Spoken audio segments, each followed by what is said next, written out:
এই ভিডিঅ'টোত ক্লাছ 9 গণিতৰ সপ্তম অধ্যায় ত্ৰিভুজৰ অনুশীলনী 7.2 কুৱেশ্যন নম্বৰ 4 পৰা আলোচনা কৰিম। আগৰ ভিডিঅ' দুটাত বাকিবোৰ দিয়া হৈছে 1 আৰু 2 এতিয়া 4 নম্বৰ কুৱেশ্যনটো আছে ABC ত্ৰিভুজৰ AC আৰু AB বাহুলৈ টনা উন্নতি ক্ৰমে BE আৰু CF পৰস্পৰ সমান। দেখুৱা যে 1 নম্বৰ আছে ত্ৰিভুজ ABE congruent to triangle ACF সেই দুটা সৰ্বসম দেখুৱাব দিছে আৰু 2 নম্বৰত আছে AB is equal to AC তাৰ পৰা অৰ্থাৎ দিয়া আছে দিছে যে ABC এটা সমদ্বিবাহু ত্ৰিভুজ। বুজি পাইছা? এই দুডাল বাহুৰ যদি তোমাৰ সমান হৈ যায় তেতিয়াহ'লে এইটো এটা সমদ্বিবাহু ত্ৰিভুজ হ'ব, সেইটোৱে কৈছে। এতিয়া সলিউশনটো চাবা। এতিয়া 4 সলিউশন মই চিত্ৰটো সাইডত আঁকি লৈছো। তাৰ পিছত আমাক কুৱেশ্যনটো দিয়া আছিল যে ABC ত্ৰিভুজৰ যেটো উন্নতি দুডাল আছে BE আৰু CF পৰস্পৰ সমান। সো মই লিখি লৈছো ত্ৰিভুজ ABC ৰ CF is equal to BE এই দুটা সমান বুলি লিখিলো। তাৰ পিছত এইটো 90 ডিগ্ৰী হৈছে, বুজি পাইছা? উন্নতি বুলি কোৱা আছে, সো এইটো আৰু এইটো 90 ডিগ্ৰী তোমালোকে লিখি ল'ব পাৰা। ইয়াত angle AFC is equal to angle AEB is equal to 90 degree বা এইটো নেলিখিলেও কোনো কথা নাই, মই জাস্ট পিছত ইউজ হ'ব সেই কাৰণে মই এইটো লিখি দিছো। এতিয়া 1 নম্বৰটো চাও আমি। আমাক যেহেতু ত্ৰিভুজ দুটা সৰ্বসম দেখুৱাব দিছে ABE আৰু ACF, সো সেই দুটা ত্ৰিভুজ লৈছো, ত্ৰিভুজ ABE আৰু ত্ৰিভুজ ACF ত। এতিয়া চোৱা প্ৰথম কথা এইটো ABE ত্ৰিভুজটো চোৱা ABE এইটো ত্ৰিভুজ, এই ত্ৰিভুজত এংগল A আছে। তাৰ পিছত ACF ত্ৰিভুজটো চোৱা ইয়াতো এংগল A আছে, so angle A is equal to angle A এইটো সাধাৰণ কোণ। সাধাৰণ কোণ আমি আগতে সাধাৰণ বাহু লিখি আহিছো, সো প্ৰথমবাৰ মই এইটো সাধাৰণ কোণ লিখিলো। কোণটো দুইটাতে আছে, সো সেইটো সাধাৰণ কোণ কমন এংগল। তাৰ পিছত চোৱা ABE এই কোণটো AEB কোণটো AEB এইটো কোণ AEB is equal to ACF ত্ৰিভুজৰ AFC এই কোণটো ইয়াৰ লগত সমান। কাৰণটো বুজি পাইছা? প্ৰত্যেকে 90 ডিগ্ৰী, সো প্ৰত্যেকে 90 ডিগ্ৰী তেনেকৈ লিখিলো। এতিয়া নেক্সট চোৱা এইটো ABE ত্ৰিভুজ, ইয়াৰ BE আৰু ACF ত্ৰিভুজৰ CF সেই বাহুৰ দুডাল সমান। CF is equal to BE প্ৰথমতে লিখিছো মই, সো ABE ৰ BE is equal to CF। তোমালোকে কনফিউজ নহবা, ইয়াত তোমালোকে BE is equal to CF লিখি দিবা যদি কনফিউজ লাগে। মই প্ৰথমতে CF is equal to BE লিখি দিলো, সেইটো কোনো কথা নাই বাৰু, কিন্তু তোমালোকে কনফিউজ নহবা। সো এইটো দিয়া আছে বুলি লিখিবা given। সো এতেকে ত্ৰিভুজ ABE congruent to ত্ৰিভুজ ACF এই দুটা সৰ্বসম হ'ল। কাৰণটো বুজি পাইছা? কোন কোন বাহু AAS স্বীকাৰ্য মতে। সো আমি ABE সৰ্বসম ACF পাই গলো। এতিয়া 2 নম্বৰত দেখুৱাব দিছে যে AB is equal to AC। এতিয়া চোৱা ABE ত্ৰিভুজত AB বাহুডাল আছে, ACF ত্ৰিভুজত AC বাহুডাল আছে, so AB is equal to AC হৈ যাব, বুজি পাইছা? CPCT মতে। সো CPCT মতে AB is equal to AC, so AB is equal to AC হোৱা মানে ত্ৰিভুজ ABC ত চোৱা যদি AB আৰু AC ডাল সমান হয়, সো ABC ত্ৰিভুজটো সমদ্বিবাহু ত্ৰিভুজ হ'ব। এতেকে লিখি দিবা ত্ৰিভুজ ABC সমদ্বিবাহু এইখিনি, বুজি পাইছা নিশ্চয়? এতিয়া 5 নম্বৰ কুৱেশ্যনটো চাও। দিয়া আছে একেডাল ভূমি BC ৰ ওপৰত ABC আৰু DBC দুটা সমদ্বিবাহু ত্ৰিভুজ অঁকা হৈছে। দেখুৱা যে angle ABD is equal to angle ACD। So এতিয়া এনসাৰটো চাবা। এতিয়া 5 সলিউশন মই চিত্ৰটো সাইডত আঁকি লৈছো, দেখিছা? BC ৰ ওপৰত ABC আৰু DBC দুটা ত্ৰিভুজ, এইটো আৰু এইটো সমদ্বিবাহু ত্ৰিভুজ বুলি কৈছে। সমদ্বিবাহু মানে বুজি পোৱা, ইয়াত AB আৰু AC সমান হ'ব, তাৰ পিছত এইটো ত্ৰিভুজত BD আৰু DC সমান হ'ব। সো সমদ্বিবাহু ত্ৰিভুজ এইটো লিখি লৈছো মই। দিয়া আছে BC বাহুৰ ওপৰত ABC আৰু DBC দুটা সমদ্বিবাহু ত্ৰিভুজ, যিখিনি দিয়া আছে সেইটো লিখি লৈছো। এতিয়া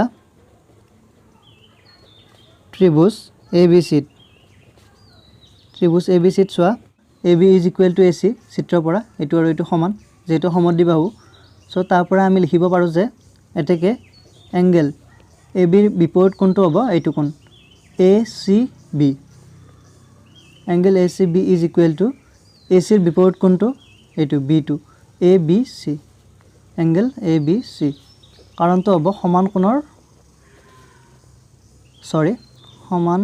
বাহুৰ বিপৰীত কোণ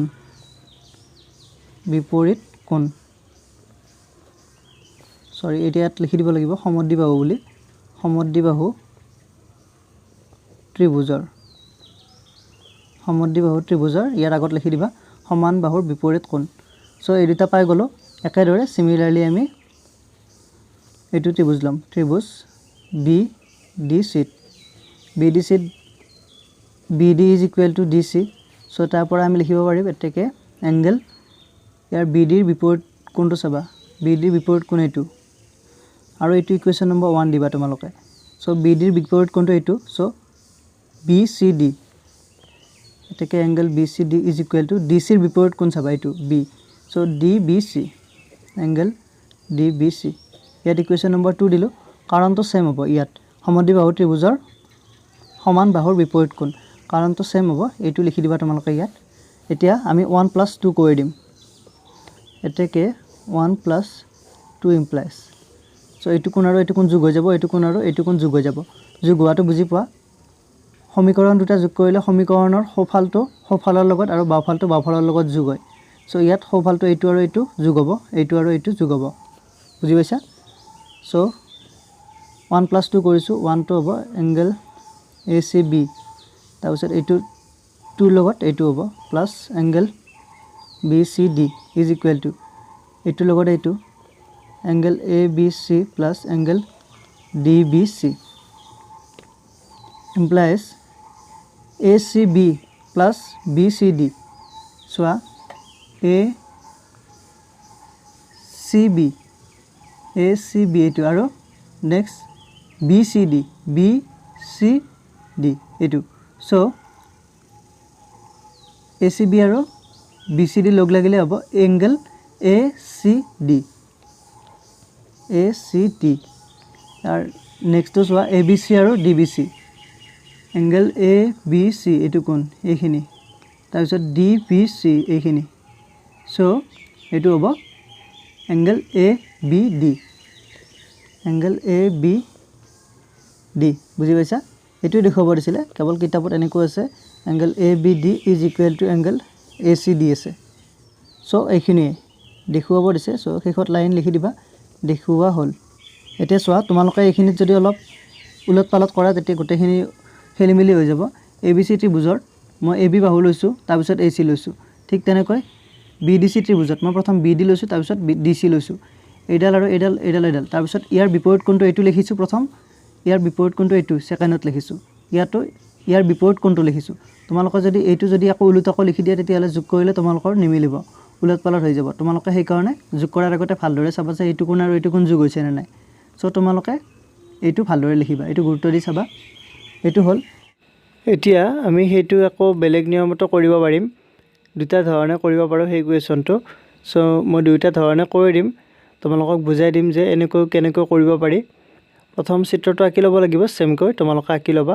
তাৰপিছত এইটো নিয়মত কৰিব লাগিলে তোমালোকে এটা অংকন কৰিব লাগিব এ দি সংযোগ কৰিব লাগিব তাৰপিছত মই সেইখিনি বুজাই দি আছোঁ লিখাখিনি কেনেকৈ হ'ব তোমালোকে কেৱল অংকনটোত এ দি সংযোগ কৰিব লাগিব এইটো নিয়মত নকৰি এইটো কৰিব পাৰিবা এইটো মই বুজাই দিম কেনেকৈ হ'ব তোমালোকে এইখিনি ইয়ালৈ ছেম লিখিবা লিখাৰ পিছত ইয়াত এতিয়া এইখিনি লিখিব নালাগে ইয়াত লিখিবা অকল অংকন লিখি পিনে এ দি সংযোগ কৰা হ'ল বুলি লিখিবা এ দি সংযোগ কৰা হ'ল বেলেগ একো কৰা নাই এতিয়া আমি এ বি ডি আৰু এ চি ডি এই দুটা ত্ৰিভুজ সৰ্বসম দেখুৱাম চ' এতিয়া বুলি লিখি পিনে এতিয়া ত্ৰিভুজ এ বি ডি আৰু ত্ৰিভুজ এ চি ডিত চাবা এ বি বাহু এ চিৰ সমান কাৰণটো বুজি পাইছা যিহেতু এই দুটা সমদ্বিবাহু ত্ৰিভুজ so' A B is equal to A C কাৰণটো লিখি দিবা এ বি চি সমদ্বিবাহু ঠিক তেনেকৈ ইয়াতো লিখি দিবা BD is equal to DC, BD is equal to DC, কাৰণ সাইডত লিখি দিবা সমদ্বিবাহু